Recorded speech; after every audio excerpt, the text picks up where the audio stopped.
ফাঁকা গুলির শব্দ শুনেছি, এখানে রড ব্যবহার হয়েছে, চাপাটি ব্যবহার হয়েছে, ইট পাটকেল মারা হয়েছে, রামদা ব্যবহার হয়েছে।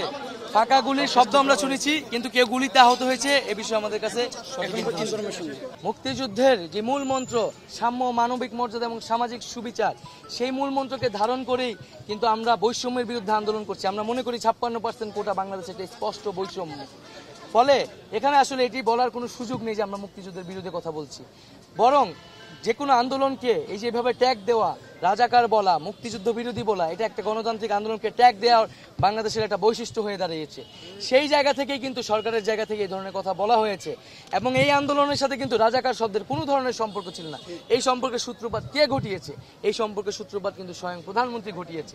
তিনি কিন্তু আন্দোলনকারীদের রাজাকারের নাতিপুতি বলে ইঙ্গিত করেছে।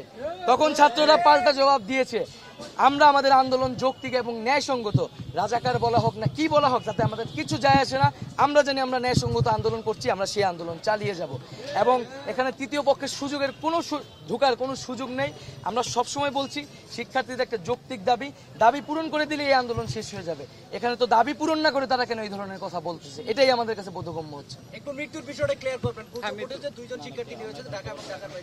আমরা এই বিষয়ে এখনো অথেন্টিক খবর পাইনি, এই জন্য আমরা এই বিষয়টি ঘোষণা করিনি, আমাদের অফিসিয়াল জায়গা থেকে ঘোষণা করা নেই। অনেকে এই বিষয়ে বলেছেন, আমরা এই বিষয়টি খতিয়ে দেখবো। আপনাদের জায়গা থেকে যদি সঠিক ইনফরমেশন থাকে আমাদেরকে দিয়ে সহায়তা করবেন। ক্যাম্পাস কি এখন নিরাপদ হয়েছে মনে করছেন?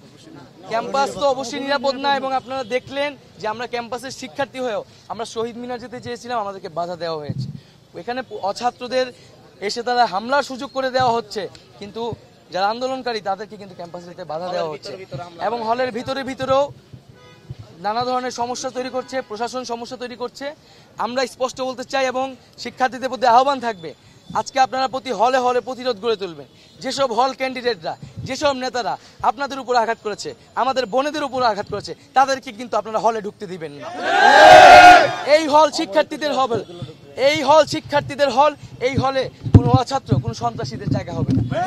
আমরা অলরেডি দেখেছি অমর একুশে হল, শহীদুল্লাহ হল, এফএইচ হল, তারা কিন্তু হলে অবস্থান নিয়েছে এবং তারা প্রতিজ্ঞা করেছে, প্রতিরোধ করছে যে হলে যারা তাদেরকে হামলা করেছে, যেসব সন্ত্রাসীরা, এইসব সন্ত্রাসীদের তাদেরকে হলে ঢুকতে দেওয়া হবে না। সকল হলে আপনারা এই প্রতিরোধ তৈরি করুন, হল যারা নেতা তারা যাতে আজকে ক্যাম্পাসে ঢুকতে না পারে।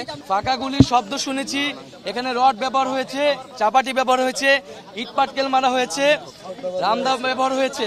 ফাঁকা গুলির শব্দ আমরা শুনেছি, কিন্তু কেউ গুলিতে আহত হয়েছে এ বিষয়ে আমাদের কাছে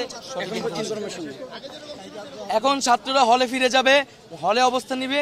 কোনো হল ক্যান্ডিডেট যারা আজকের হামলায় জড়িত ছিল, সন্ত্রাসী, তাদেরকে হলে ঢুকতে দেওয়া হবে।